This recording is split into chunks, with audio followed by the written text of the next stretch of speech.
Pada episode sebelumnya, setelah membunuh kedua murid Istana Jiwa, Tan Yun mengambil cincin penyimpanan dari mayat tersebut.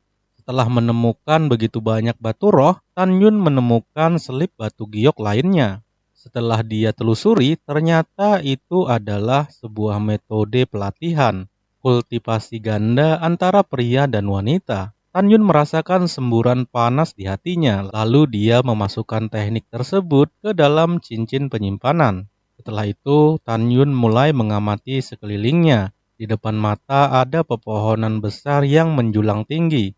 Tan Yun tiba-tiba mengerutkan kening. Dia merasakan kekuatan yang kuat. Hutan itu sepertinya agak aneh. Tan Yun tercengang dan tanah mulai bergetar. Tiba-tiba raksasa berwarna merah darah bergegas ke arahnya. Dengan raungan yang keras, pohon-pohon kuno besar puluhan kaki jauhnya diledakkan oleh monster. Sialan, Raja Monster tingkat kedua, beruang darah makan roh. Di hadapan Tan Yun, seekor beruang iblis dengan tinggi 100 meter muncul dan mengangkat cakarnya dengan sikap mendominasi dan menamparkan dengan keras ke tanah. Itu membuat gempa bumi dan ratakan tanah yang cukup luas. Tan Yun melompat setinggi ratusan kaki di langit yang kosong. Orang besar, hajar dia. Orang besar, hajar dan bunuh dia. Raungan singa mengguncang telinga Tan Yun. Seberkas cahaya keemasan keluar dari tas binatang yang tergantung di pinggang Tan Yun dan berubah menjadi singa naga emas. Ia segera naik ke langit dan menyerang dada beruang darah pemakan roh seperti kilat. Suara retakan patah tulang dan semburan darah keluar dari dada beruang darah pemakan roh. Beruang darah mengeluarkan tangisan lemah seperti bayi. Tubuhnya yang besar terlempar ratusan kaki jauhnya oleh keganasan singa naga emas. Ini adalah celah kekuatan antara monster tingkat kedua dan tingkat ketiga. Itu benar-benar lemah dan sangat menyedihkan. Pada saat ini, semua monster dan binatang buas di hutan dalam radius 10 mil mengeluarkan suara panik dan gemetar, menjauh dari singa naga emas setelah merasakan napas singa dan dewa naga. Baiklah, kamu saat ini cukup terampil. Tan Yun menoleh ke singa naga emas, kemudian berkata, selanjutnya singkirkan napas tingkat ketiga Anda. Di masa depan, tanpa perintah saya, Anda tidak diizinkan melepas nafas sejati Anda, dan Anda tidak diizinkan untuk bergerak. Singa naga emas segera mengangguk dan mengerti. Hal yang harus dilakukan adalah menentukan posisi terlebih dahulu, lalu pergi ke hutan sejauh 3 juta mil di sebelah timur, dekat pintu masuk jurang pemakaman dewa, kemudian bertemu dengan murid Huang Pusengsong. Karena Sen Subing mempercayakan nyawa murid Huang Pusengsong kepada dirinya, dia harus melakukan yang terbaik untuk melindungi mereka dan bisa membawa mereka keluar dari tanah abadi hidup-hidup. Tan Yun mengeluarkan peta dari cincin penyimpanan, kemudian menentukan arahnya. Selanjutnya Tan Yun memberi perintah, orang besar terbang 3 juta mil ke arah timur. Ada hutan dengan radius ribuan mil. Tujuan kita pintu depan hutan. Jangan terbang terlalu tinggi. Jika kamu bertemu dengan murid dari Sekte Abadi dan Istana Jiwa, beritahu aku. Tan Yun membuat 4 bayangan, 2 diantaranya berpakaian murid Sekte Abadi dan 2 lainnya berpakaian murid Istana Jiwa. Singa naga emas meraung menunjukkan bahwa telah mengingat penampilan dari murid tersebut. Dia segera membawa Tan Yun terbang ke langit. Singa naga emas melihat pemandangan yang jauh ratusan mil dan matanya mengungkapkan kesedihan yang mendalam. Hal yang sama berlaku untuk Tan Yun. Puncak yang menjulang tinggi seolah-olah dihancurkan oleh kekuatan yang sangat besar, meninggalkan jejak perang. Sejauh mata memandang, setiap puluhan mil di tanah ada jejak besar ratusan meter, berantakan dan tertanam di tanah. Meski jejak kaki ditutupi tumbuhan lebat, Tan Yun sekilas masih bisa mengenali jejak kaki tersebut. Itu ditinggalkan oleh raksasa liar selama perang melawan dewa jahat di zaman kuno. Siapapun akan terkejut menemukan bahwa gunung, sungai, hutan di area ujian 10 juta mil penuh dengan 3 jenis jejak kaki. 2 diantaranya besar dan tak tertandingi. Jelas itu ditinggalkan oleh raksasa liar. Yang lainnya hanya berukuran 100 meter. Pastinya itu ditinggalkan oleh para dewa yang ingin menghancurkan benua hukuman surgawi. Tidak hanya di area ujian seluas 10 juta mil ini, hampir semua puncak yang megah telah rusak, dan bahkan di wilayah yang luas di seluruh tanah abadi, gunung-gunung runtuh, puncak-puncak yang megah runtuh, dan sungai-sungai pecah seperti perang yang telah hancur. Tan Yun memikirkan kedua suku, naga dan dewa raksasa, yang setia kepadanya di masa lalu, dan tidak menyangka bahwa mereka akan mati dengan dewa jahat. Dia melihat pemandangan yang hancur di depannya, membayangkan pertempuran kedua para dewa di zaman kuno. Sungguh tragis. Singa naga emas yang saat ini memiliki ingatan dewa naga emas meneteskan air mata. Karena di masa lalu, para dewa raksasa dari ras liar dan naga dari klan naga emas seperti saudara, dan bersama-sama mereka setia kepada Tan Yun. Bagiku terlalu banyak yang dikorbankan. Air mata Tan Yun jatuh di pipinya dan dia bersuara keras. Pembalasan dendam akan datang. Aku harus membalaskan dendam ini. Saat Tan Yun terbang melewati ratusan mil jauhnya, token identitas murid tiba-tiba meledak. Ada 329 token murid gerbang obat, termasuk Xiao, Ziyan, dan Mung Yi di dalam cincin penyimpanan tersebut. Jika token identitas itu pecah, artinya salah satu dari mereka telah mati. Tan Yun sangat mengkhawatirkan Mung Yi, Xiao, dan Ziyan. Dia segera melihat ke dalam cincin tersebut dan menemukan bahwa itu adalah token milik Yang Fei.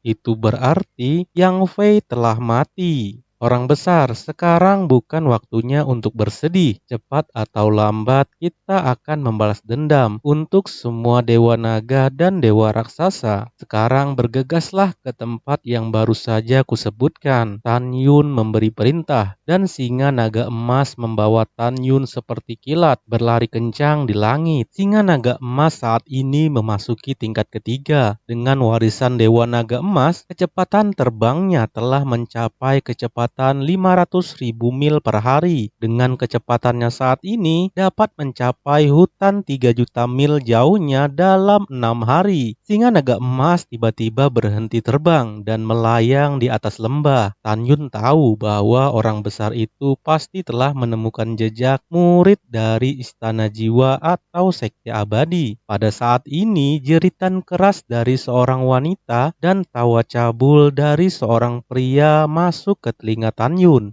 Kalian bajingan pantas mati. Aku tidak akan membiarkanmu hidup dengan tenang. Kamu tidak boleh mati dengan baik. Tidak mati dengan baik. Haha, cantik. Sekarang kamu telah kami nikmati. Apa gunanya mengutuk seperti itu? Selama kamu berjanji padaku akan melayaniku dengan patuh di masa depan, aku akan melayanimu dengan baik. Aku akan mengatakan kepada murid Sekte Abadi agar mereka tidak membunuhmu. Kakak Wang itu benar, penyihir. Kamu baru saja membuat kami puas. Kami tidak bisa membunuhmu begitu saja. Hehe. Kalian berdua benar-benar binatang buas. Aku tidak akan membiarkan kalian menodaiku lagi. Tan Yun mengamati lembah dan tiba-tiba berteriak, "Tidak, Zhang Qingqing!" Zhang Qingqing berdiri tanpa busana di depan dua murid laki-laki Sekte Abadi, memegang pedang di lehernya. Tan Yun terlambat satu langkah untuk menghentikannya. Dia tidak ingin hidup lagi setelah dinodai dan kehilangan kesuciannya. Darah menyembur keluar dari leher putih Qingqing. Dia tidak ragu sama sekali. Dia mengutuk kedua murid laki-laki dari Sekte Abadi. Singa naga emas mendarat ke bawah dan melesat ke lembah. Tan Yun bergegas meraih Zhang Qingqing, menopangnya dan mencoba menghentikan darah dari lehernya. Kemudian berkata, "Mengapa kamu begitu bodoh? Kamu sangat membenci mereka. Tetaplah hidup untuk membalas dendam." Tan Yun, kakak Tan. Zhang Qingqing mengangkat kepalanya dengan susah payah. Air mata jatuh di wajahnya yang cantik. Dia menatap langsung ke arah Tan Yun dan berkata dengan suara lemah dan gemetar, "Dalam hati adik perempuan, kehidupan tidak ada lagi artinya. Kakak Tan, bisakah kamu berjanji satu hal padaku?" Hidung Tan Yun agak sakit. "Baiklah, aku akan berjanji padamu." Kakak Tan balaskan dendam untukku. Suara terputus-putus Zhang Qingqing berhenti tiba-tiba dan kepalanya dengan lemah menempel di dada Tan Yun. Darah di lehernya menyembur keluar dari telapak tangan Tan Yun yang menutupi luka di lehernya. Mati untuk hidup, setelah dinodai oleh orang lain, dia memilih untuk bunuh diri. Amarah memenuhi dada Tan Yun. Dia tiba-tiba menoleh dan menatap murid sekte abadi yang tertawa padanya. Dia dengan lembut meletakkan tubuh Zhang Qingqing di rerumputan.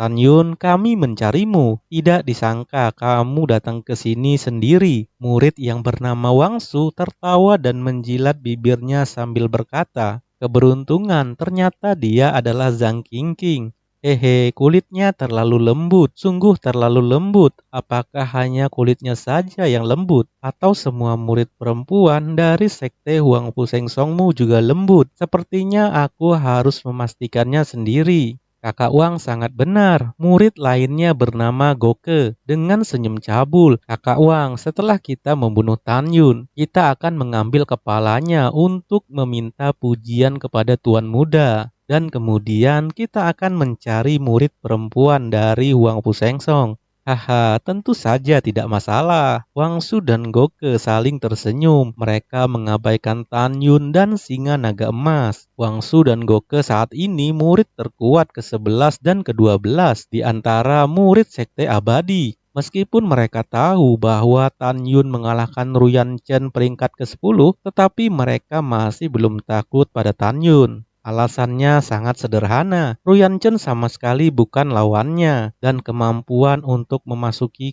ke-10 besar juga merupakan hasil dari mereka berdua yang membiarkannya. Oleh karena itu, keduanya tidak takut melihat Tan Yun saat ini. Singa naga emas telah membuang nafas sejatinya. Di mata mereka, hewan itu tidak lebih dari binatang ajaib biasa. Mereka juga meremehkan kekuatan ke-9 jiwa janin Tan Yun. Tan Yun menutup telinga terhadap ejekan dari keduanya. Dia dengan lembut menutup tubuh dan memakaikan pakaian Zhang Qingqing. Lalu tiba-tiba dia berteriak, orang besar, tekan mereka sampai mampus. Raungan singa naga emas menerobos langit, dan dalam sekejap itu melepaskan nafas binatang tingkat ketiga, menutupi langit dan bumi di atas Wang Su dan Goke. Di bawah tekanan nafas yang menakutkan, retakan ruang angkasa yang padat menekan keduanya. Apa? Dalam jeritan kematian, mereka berdua seperti tertimpa gunung yang besar,